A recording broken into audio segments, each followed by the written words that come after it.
Thanks for staying with us. So joining us on the show is Rachel, the Chief. Let me get that right. Chief Rachel Akem-Harum. She is the founder of the World Women Organization, WWO, and the founder of Women in Africa for Transformation Initiative. Welcome, madam, to the show. Thank you so much. It's a pleasure to have you on because we know that when women are doing great things internationally and locally, we try to celebrate them. Tell us a bit about the work you do in your organization. Thank you so much. My name is Chief Mrs. Rachel Akem-Harum. I'm the founder of World Women Organization, the founder of Women in Africa for Transformation Initiative, the convener of Future Women Conference, and also the CEO of African Woman of the Year Award. I'm a women development expert, and I have the calling, to empower women, and that is what I've been doing globally. Sometimes ago, some years back, I was very little, and I developed this passion to whenever I see women, suffer, it doesn't matter the age, now there's something about this because many people will kind of, how old are you? And then how long have you been doing this? Of course, I've been doing this for a very long time, but it's only, I happened to just give it a name to it about 7 years ago when we started properly and then we incorporated the organization and went global.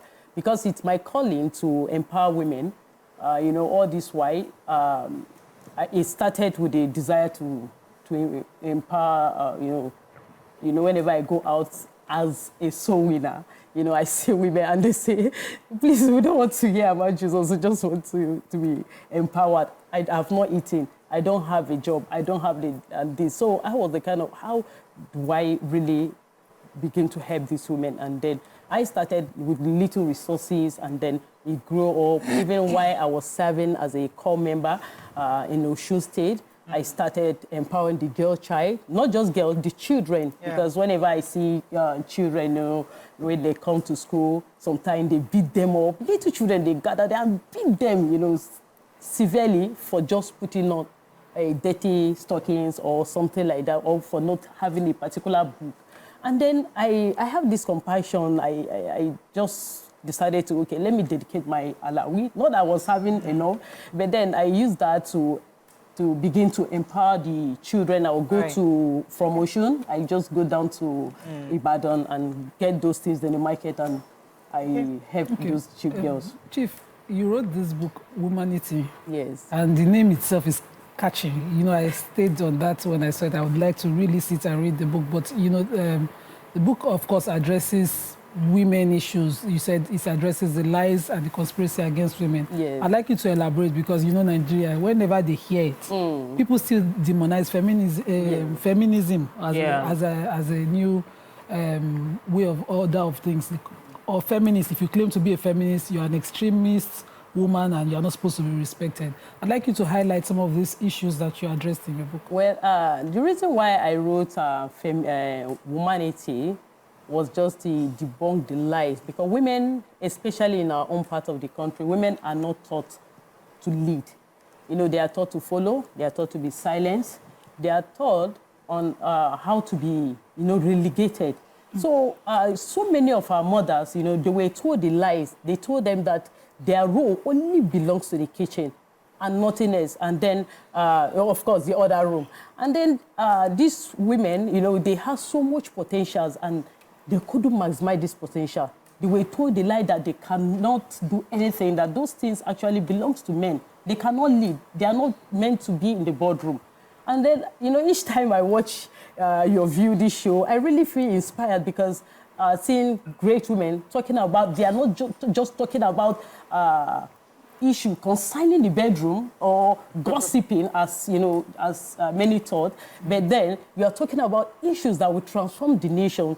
It really aligned with my vision. So I wrote this book to debunk the lies that women are meant for more. Women have the potential. They can do anything they set their mind to do. Right. So that was what I wrote the book, Womanity, because the book aimed at solving some of the issues that women are facing globally, not just in Africa.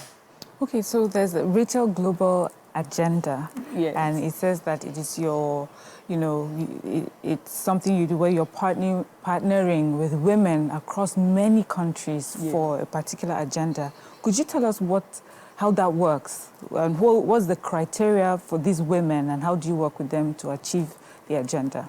Yes, there's not any specific criteria for working with these women.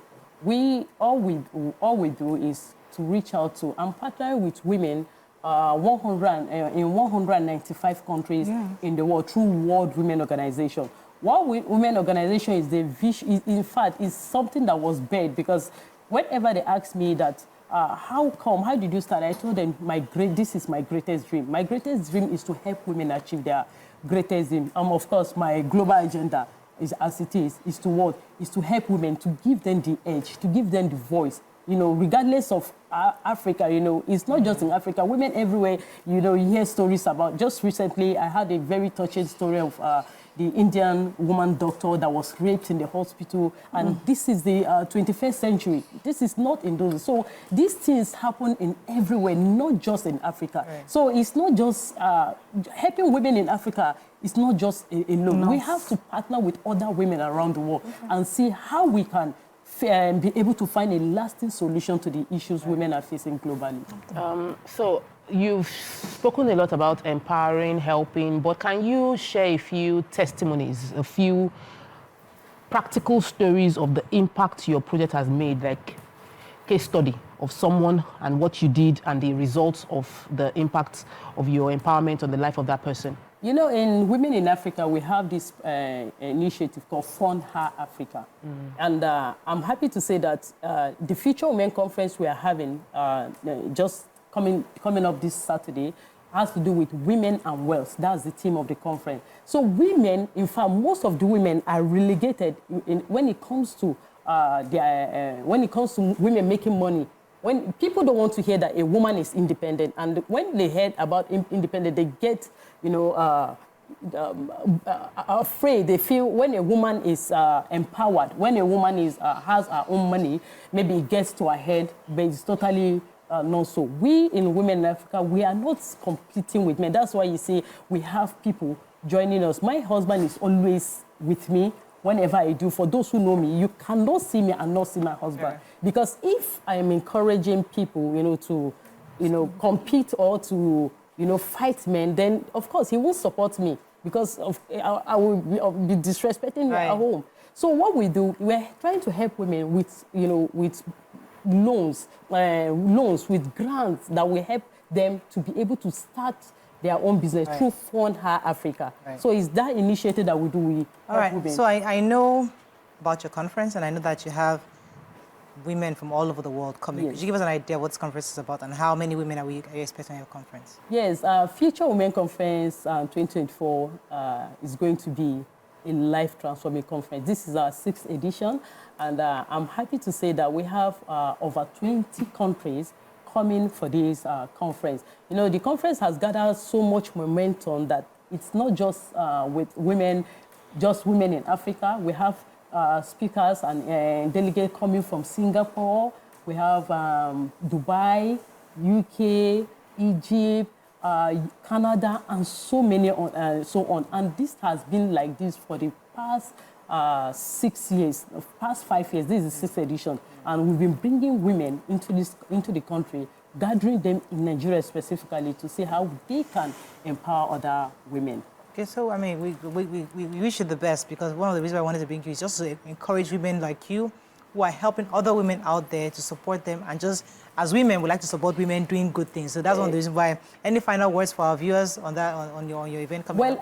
All I want to say to those women out there is there is nothing you cannot do. There is nothing you cannot achieve. Come to Future Women Conference 2024. It's happening at Ebony Live Place. Come this Saturday, 7th of September, and you'll be transformed. We have amazing speaker, and I'm proud to say we have Mrs. Morayo also as one of the keynote speakers who is going to come to empower women. So if you are looking forward to learning from amazing women around the world, please join Future Women Conference and learn how to make your own wealth. Thank you very much. So let's go on a break now. When we come back, we continue with the show. Stay with us. We'll be right back.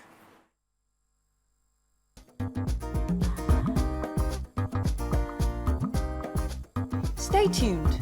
Your View will be right back.